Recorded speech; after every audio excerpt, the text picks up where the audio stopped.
New York City gets the credit for pizza and hot dogs, for bagels and egg creams. But there is a whole chapter of New York food history that rarely makes it onto the official tourist maps. A chapter written by black hands in Harlem kitchens, in Bronx bodegas, in jazz age supper clubs, humming with music until the sun came up.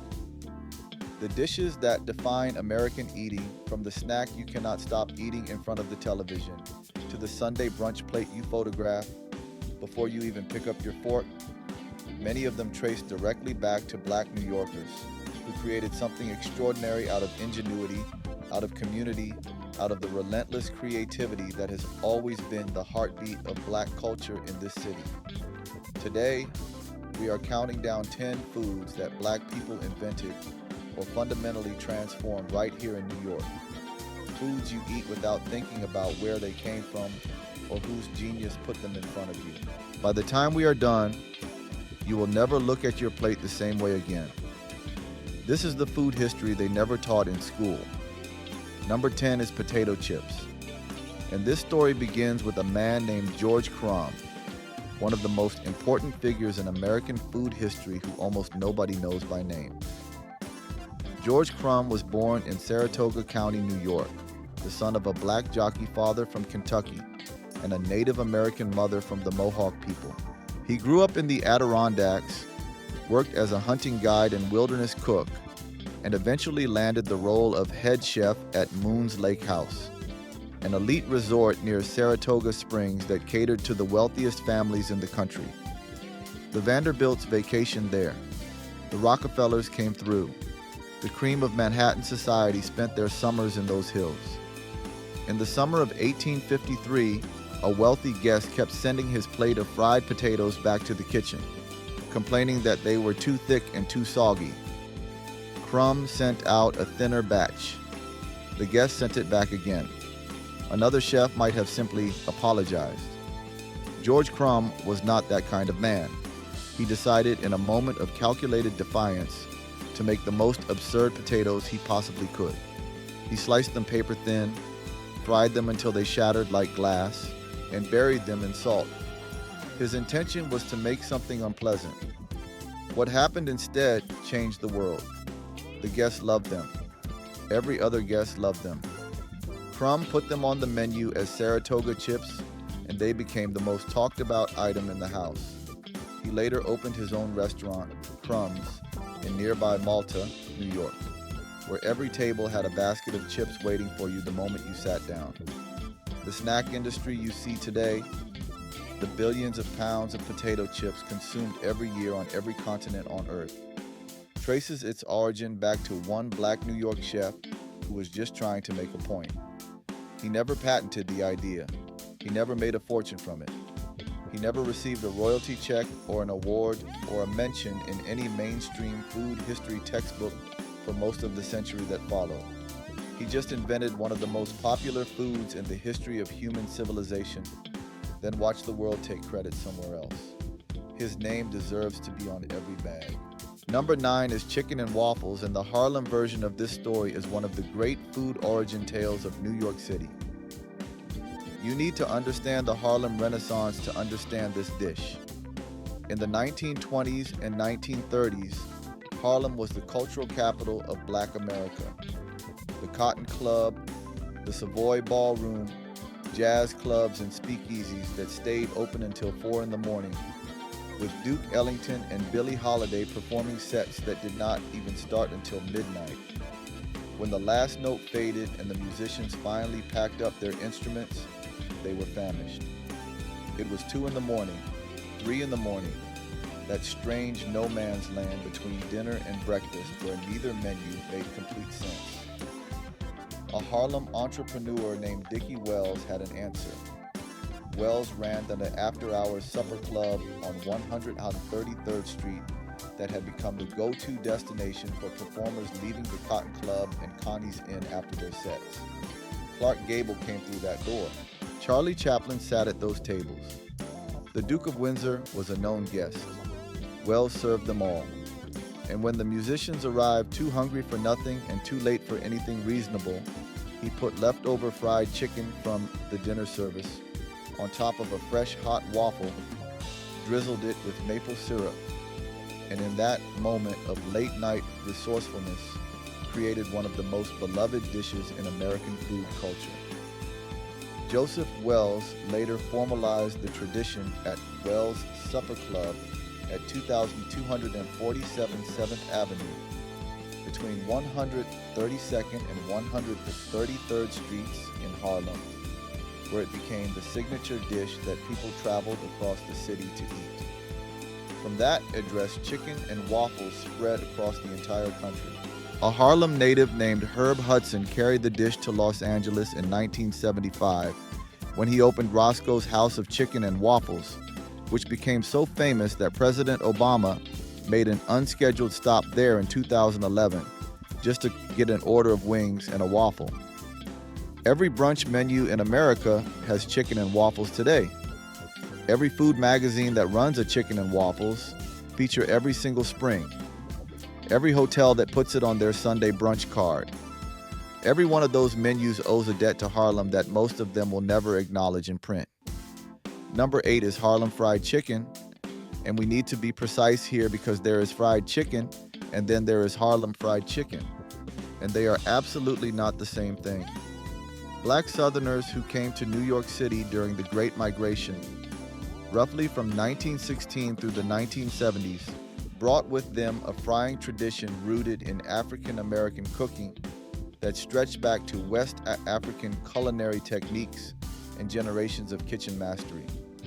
But when that tradition landed in Harlem, it evolved. It absorbed Caribbean spices from Jamaican and Trinidadian neighbors who had settled in the same blocks. It responded to New York's markets and its competitive pride, to cooks who were all trying to make the most extraordinary plate in the neighborhood because that reputation mattered. The Harlem style, seasoned with complexity that went far beyond salt and pepper, cooked in oil that had memory built into every previous batch, with a crust that crackled audibly across the room and meat that stayed impossibly juicy inside, became its own regional signature. When Sylvia Woods opened Sylvia's restaurant on Lenox Avenue in 1962, she made Harlem Fried Chicken famous to the world. Sylvia, born in South Carolina and trained by decades of home cooking, had moved to Harlem as a teenager and worked at a local luncheonette before she and her husband Herbert scraped together everything they had to purchase it outright and transform it into an institution. For over 60 years, Sylvia's has served Nelson Mandela and Barack Obama, neighborhood regulars and international tourists, and the fried chicken on that menu represents something that cannot be replicated anywhere else because it is the product of a specific place, a specific people, and a specific tradition that belongs to Harlem alone. You can try to replicate it anywhere in the world and you will get close, but you will not get there. The real thing exists in one place. Number 7 is sweet potato pie, a dish that people often mistake as purely a Southern invention and then miss the magnificent New York chapter of its story. Sweet potato pie absolutely has Southern roots, carried north by black families during the Great Migration as one of their most precious possessions. Not just a recipe, but a memory, a connection to a home they had left behind, and a heritage they refused to allow the city to erase. But what happened to sweet potato pie in New York was genuine transformation. Harlem bakers competed fiercely with each other for the best version, each family adjusting the spice balance, the depth of sweetness, the texture of the custard filling, the ratio of cinnamon to nutmeg to vanilla. The New York sweet potato pie absorbed some of the Caribbean influence from neighboring communities and became silkier, more complex, distinctly its own thing. It became the centerpiece of Sunday dinners and church suppers and family reunions and funerals, and every significant gathering in Black New York life. It was the dessert that said home even when you were 2,000 miles from where home used to be. Bakeries on 125th Street and Malcolm X Boulevard built their reputations on it. Grandmothers passed down their specific versions with the care of heirlooms, written in barely legible handwriting on index cards, kept in kitchen drawers for decades. Today, sweet potato pie has become mainstream American food, appearing in grocery stores nationwide every fall. Before it was mainstream, it was Harlem. Before it was a seasonal trend, it was a grandmother's kitchen in Harlem where the recipe was never quite written down because it lived in the hands that made it, and nowhere else. Number 6 is macaroni and cheese.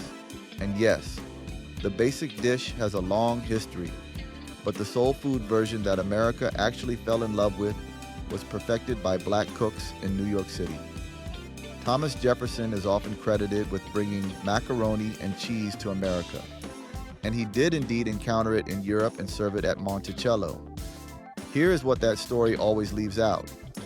It was the enslaved black cooks in Jefferson's household who actually prepared the dish, who seasoned it, and developed the techniques that made it something people wanted to eat.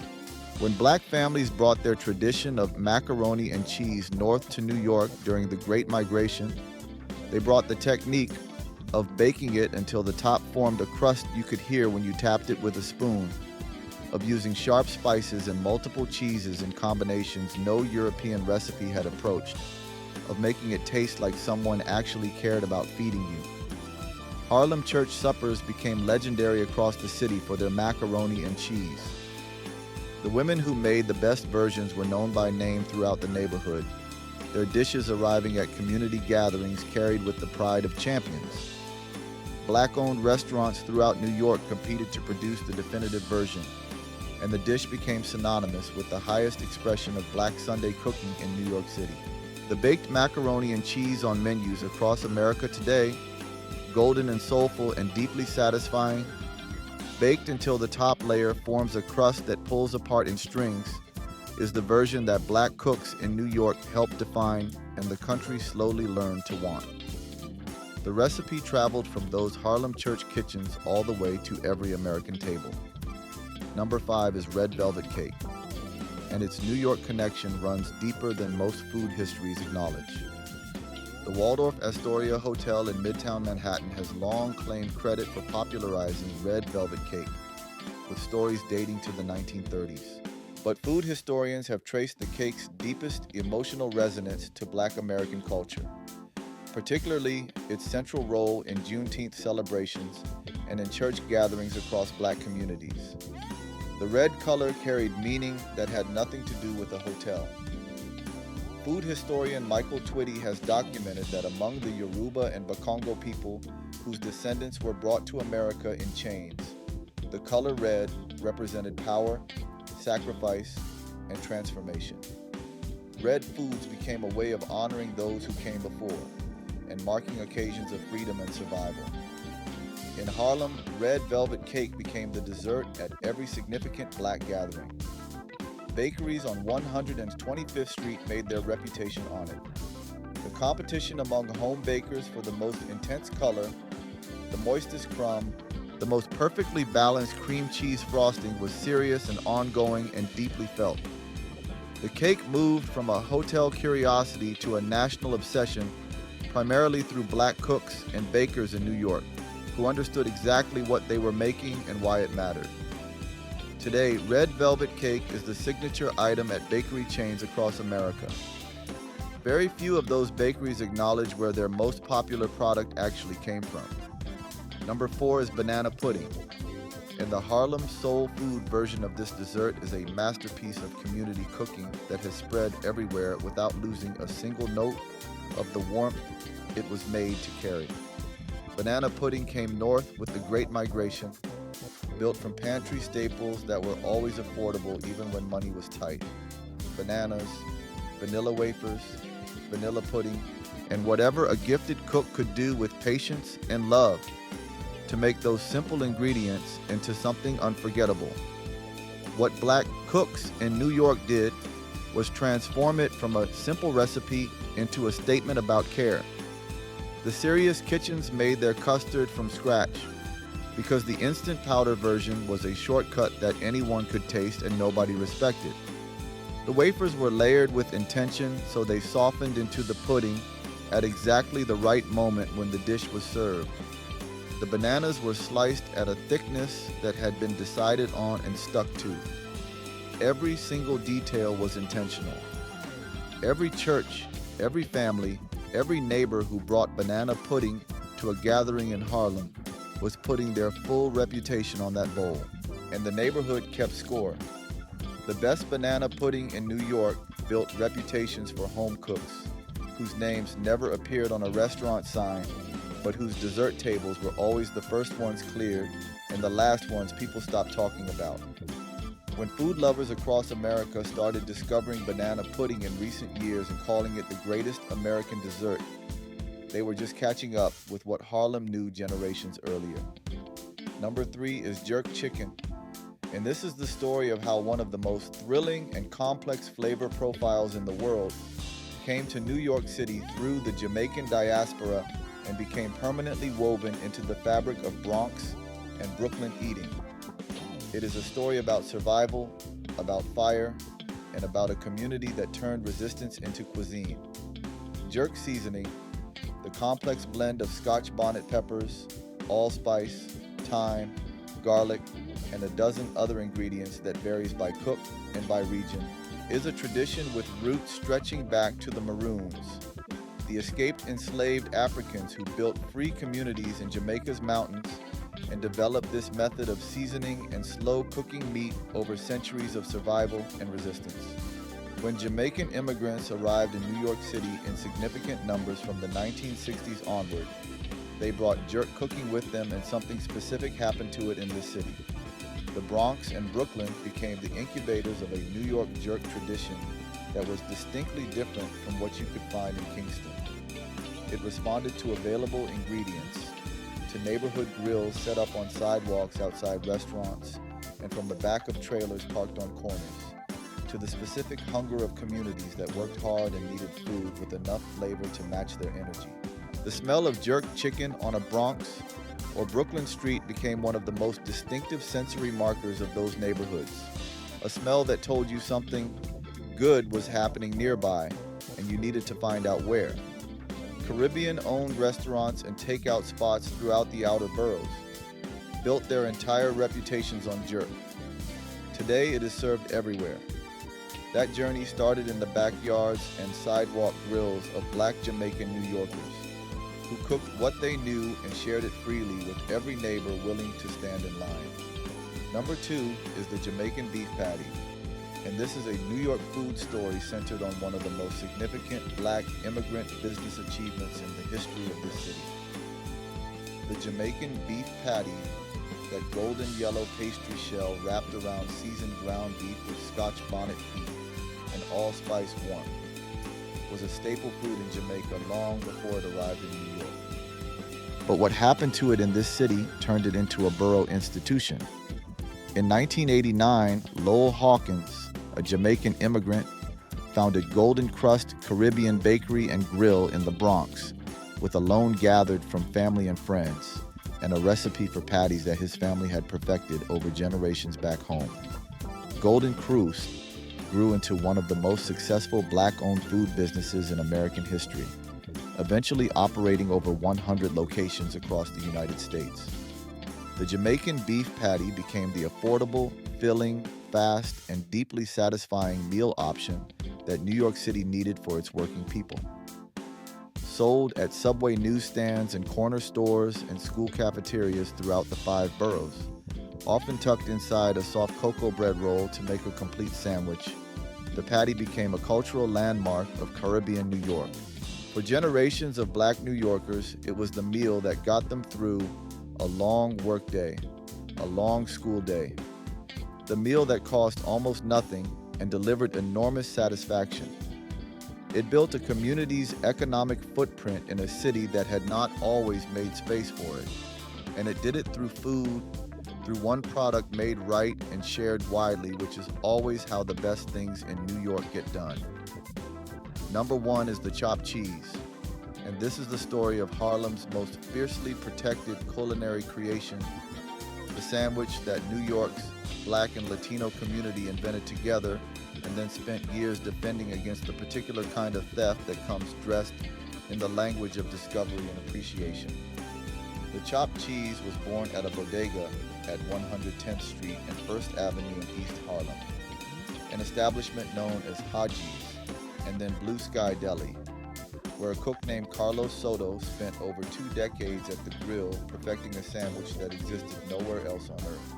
Ground beef goes onto a flat-top grill, gets seasoned heavily, chopped fine with a metal spatula while it cooks, mixed together with onions and peppers, then blanketed in American cheese that melts into every gap between the pieces of meat.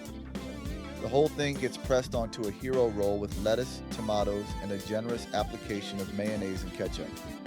When you pick it up, it is already changing shape in your hands, warm and heavy, and exactly as messy as something this satisfying is supposed to be. The chopped cheese is not complicated.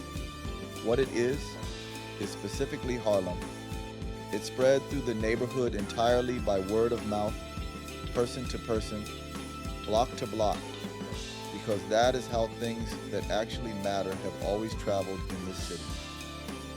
When Anthony Bourdain admitted in 2014 on national television that he had never heard of a chopped cheese, the response from Black and Latino New Yorkers was immediate, loud, and entirely justified. This is our food. We made it. You just were not paying attention. When gentrification crept into Harlem and restaurants in other neighborhoods started charging $15 for a chopped cheese that had always cost $4, the community's response was unmistakable. The chopped cheese belongs to the people who invented it and the neighborhood that raised it. And no amount of rebranding is going to change that history. Look at what Black New Yorkers created and gave to this city and gave to the world. The irreplaceable crunch of a potato chip that a Black New York chef invented in 1853 to win an argument. The late-night luxury of chicken and waffles that Harlem jazz culture made necessary. The crackling perfection of fried chicken from a Lenox Avenue kitchen. The silky depth of sweet potato pie carried north in the hands of people building new lives in an unfamiliar city. The golden-crusted baked mac and cheese that Sunday morning demanded. The drama and beauty of a red velvet cake on a celebration table. The layered love of banana pudding at every gathering that mattered. The fire and complexity of jerk chicken from a Bronx sidewalk grill. The golden pastry of a Jamaican beef patty from a business that a Bronx immigrant built into 100 locations. The messy, magnificent chopped cheese from a bodega at 110th and 1st that the whole neighborhood knew about before anyone else bothered to look. These are not footnotes in food history. They are the main text. They are what New York actually tastes like when you know where to look and who to credit. Drop a comment telling us which of these foods you grew up eating and which one surprised you the most. Subscribe so you never miss another story about the people who built the food culture we all share. Thank you for watching. Share this with someone who needs to know where their favorite food really came from.